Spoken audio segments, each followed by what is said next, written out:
একটা স্কুলে রবি নামে একটা ছাত্র ছিল। সে সব সময় ক্লাসের শেষ বেঞ্চে বসতো। শিক্ষকরা বেশিরভাগ নজর দিত সামনের বসা ছেলে মেয়েদের দিকে। রবি চুপচাপ থাকতো, কেউ তাকে খেয়ালই করতো না। একদিন পরীক্ষার খাতা দেখার সময় শিক্ষক অবাক হয়ে গেল। সবচেয়ে সুন্দর উত্তর, পরিষ্কার লেখা, সবই রবির খাতায়। শিক্ষক জিজ্ঞাসা করলো, তুমি এতদিন চুপচাপ ছিলে কেন? রবি বলল, স্যার, আমি সামনে বসলে নয়, মন দিয়ে শুনলে শিখি। শেষ বেঞ্চে বসে সে নিজের জায়গাটা ঠিক করে নিয়েছিল। বাস্তব জীবনে কেউ আড়ালে থেকে কাজ করে, কেউ চুপচাপ লড়াই চালিয়ে যায়, কেউ আলোচনায় না থেকেও প্রস্তুতি নিতে থাকে। আর একদিন হঠাৎ সবাই দেখে ওই মানুষটা অনেক দূরে এগিয়ে গেছে।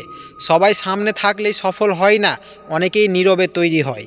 লোক দেখানো অবস্থা নয়, ভেতরের প্রস্তুতি ভবিষ্যৎ ঠিক করে। নিজের পথে বিশ্বাস থাকলে জায়গা নিজে থেকেই তৈরি হয়। এই গল্পটা আমাদের এটাই শেখায়, তুমি কোথায় আছো সেটা বড় কথা নয়, তুমি কি তৈরি হচ্ছ সেটাই আসল।